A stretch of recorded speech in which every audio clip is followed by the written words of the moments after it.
Hi, ഏവർക്കും പുതിയൊരു വീഡിയോയിലേക്ക് സ്വാഗതം. PM കിസാൻ സമ്മാൻ നിധി EKYC ചെയ്യണം. അതെങ്ങനെ ചെയ്യണം എന്നുള്ള കാര്യവും അതുപോലെ തന്നെ കർഷക ID എടുത്തില്ല എന്നുണ്ടെങ്കിൽ തുടർന്നുള്ള ആനുകൂല്യം നഷ്ടമാവും എന്നുള്ള കാര്യത്തെക്കുറിച്ചും നമുക്ക് പൂർണ്ണമായി മനസ്സിലാക്കാം. കേരളത്തിന് നിലവിലിപ്പോൾ PM കിസാൻ EKYC ചെയ്യാനുള്ള പെർമിഷൻ ലഭിച്ചിരിക്കുകയാണ്.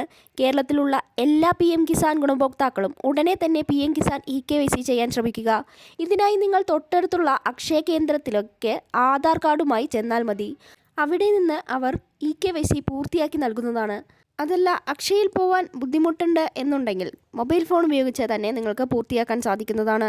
എന്നാൽ മൊബൈൽ ഫോണിൽ EKYC ചെയ്യുന്ന സമയത്ത് ചില സാങ്കേതിക തകരാറുകൾ സാധാരണയായി വരുന്നുണ്ട്. ചിലർക്ക് അത് ഓപ്പൺ ആവുന്നില്ല, ചിലർക്ക് ചില സ്ഥലങ്ങളിൽ എത്തി സ്റ്റക്കായി നിൽക്കുക പോലുള്ള കാര്യങ്ങൾ കണ്ടിട്ടുണ്ട്. അതുകൊണ്ട് തന്നെ നിങ്ങൾക്ക് അക്ഷയ കേന്ദ്രം അല്ലെങ്കിൽ CSC സെൻറ്ററുകൾ ആണ് കൂടുതൽ ഉചിതമായിട്ടുള്ളത്. കൂടെ എല്ലാ കർഷകരും കർഷക ID രജിസ്ട്രേഷൻ പൂർത്തിയാക്കാൻ ശ്രമിക്കുക. അഗ്രിസ്റ്റാക്ക് ഫാമേഴ്സ് രജിസ്ട്രേഷൻ എന്നുള്ളത് ഇനി മുതൽ എല്ലാ കർഷക ആനുകൂല്യങ്ങളും ജനങ്ങളിലേക്ക് എത്തിക്കുന്നതിനുള്ള ഒരു മാർഗമായി മാറുന്നതാണ്. നിലവിൽ ഇപ്പോൾ എല്ലാ സംസ്ഥാനങ്ങളിലും കർഷക ID രജിസ്ട്രേഷൻ നടത്തി വരികയാണ്. ഇതിലൂടെ നമുക്ക് മനസ്സിലാക്കാൻ സാധിക്കുന്നത് എന്താണെന്ന് വെച്ചാൽ കർഷക ID രജിസ്ട്രേഷൻ എല്ലാ കർഷകരും നിർബന്ധമായും ചെയ്യണം എന്നും PM കിസാൻ പോലുള്ള ആനുകൂല്യം വരും ദിവസങ്ങളിൽ കർഷക ID ഇല്ല എന്നുണ്ടെങ്കിൽ തടസ്സപ്പെടാനും സാധ്യതയുണ്ട്. അവസാന ഘട്ടത്തിൽ നമ്മൾ കർഷക ID രജിസ്ട്രേഷന് വേണ്ടി പോയി കഴിഞ്ഞാൽ ഒരുപാട് സമയം നമ്മൾ ഇതിനു വേണ്ടി ചെലവഴിക്കേണ്ടി വരും.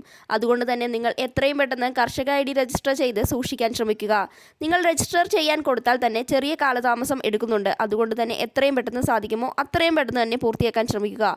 ഒരുപാട് കർഷകർ നാളിതുവരെയായിട്ടും കർഷക ID രജിസ്ട്രേഷൻ നടത്തിയിട്ടില്ല. അതുകൊണ്ട് തന്നെ എത്രയും വേഗം കർഷക ID രജിസ്ട്രേഷൻ നടത്തുക. എല്ലാ കർഷകർക്കും ആനുകൂല്യങ്ങൾ എത്തിച്ചേരട്ടെ. വീഡിയോ ആദ്യമായി കാണുന്നവർ വീഡിയോ ഒന്ന് സബ്സ്ക്രൈബ് ചെയ്യാനും കൂടെയുള്ള ബെൽ ബട്ടൺ എനേബിൾ ചെയ്യാനും മറക്കാതിരിക്കുക.